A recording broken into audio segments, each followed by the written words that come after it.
Hey Jackal! In one of my previous videos, I showed you how to set up Unity, Nuitrack and a depth camera so that you can make games.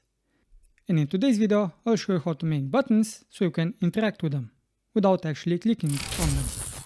Now in each scene that you want to use Nuitrack, we'll need the Nuitrack scripts. As you can see, it's nothing special, it does have some options, and the one that you might need to use is the sense rotation, which is the camera position, and you can flip it upside down. By default this is set to normal, 0 degrees, but you can also use 90, 180 or 270. Now the event system, this comes with canvas automatically. In this case I just have a text, loading, please wait. And the second canvas is for the loading progress bar. And it's just an image that fills up with this script. So I just set a value of 4 seconds. This should give Nuitrack enough time to detect someone on the screen, and the update method takes care of the loading progress. Now this is a new scene, it just has the main camera and the light, and the first thing that you need to do is put the Nuitrack scripts prefab inside. Now in this main menu scene, I have a main menu canvas, but also the player left-right hand controls. And it looks something like this. We have the detect user join scripts. This script comes with Nuitrack, so you should simply add it. By default, this script only takes one prefab. I wanted to use two. One hand that is opened and the second one that is closed. Since you can only use one prefab for the joins by default, I've used the -X scale to flip it around, and this gave me the left and right hand. Now with the closed hand, I wanted to indicate when a player was over a button, but I didn't find a good way of doing that, because if you interact with right hand would close, but so would the left one, because the prefab is the same.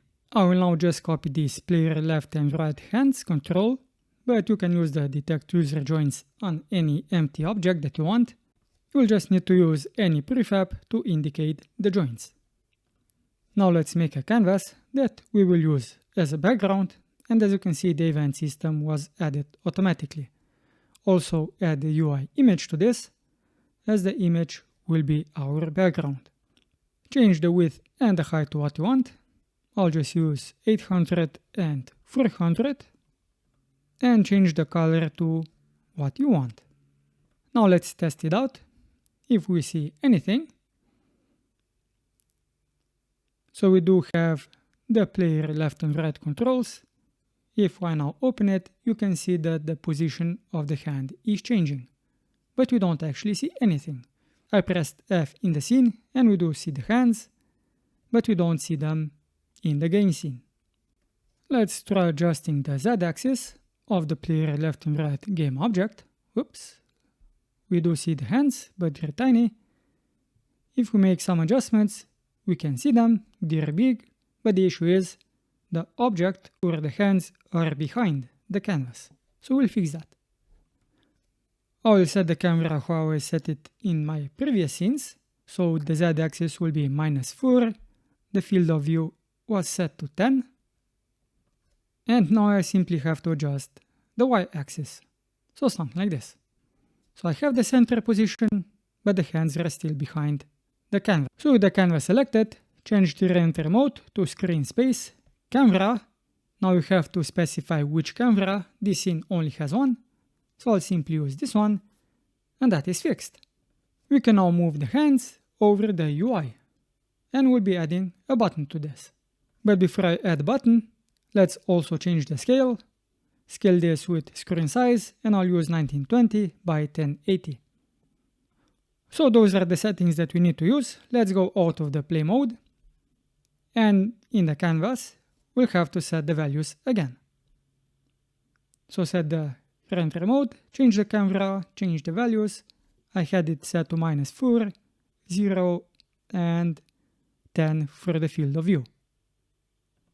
And also don't forget to change the scale of the UI, especially if you want to use whatever you make on different screen size devices. Now I change the scale, but it's still in center, it's not full screen, so I have to go to the background and change the values. So I'll simply use 1 for the maximum value, 0 for the minimum value, 0 for the pivots, and left, top, right, and bottom will be 0. And this will give us a full screen. And also change the color to what you want. Now in the canvas, let's add a button, UI, and it should be under Button Text Mesh Pro. Give it a name, change the size, I'll use 400 and 200, and you can also change the text, but you can also use images and other 3D objects like I have done in the example above.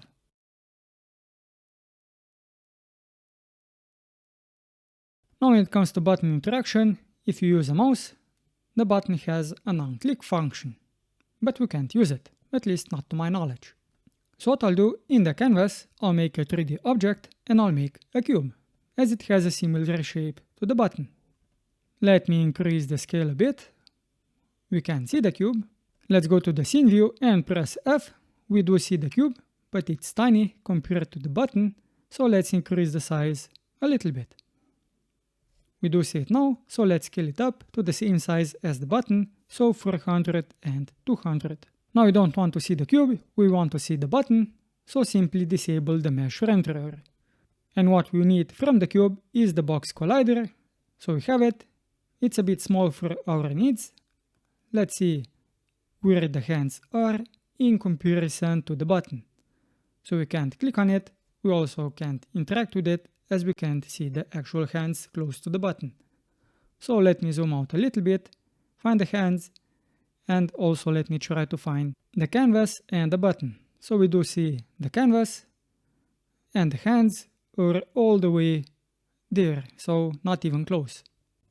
And what we need to do in the cube, the box collider will have to edit it and increase the Z value. By how much? No idea.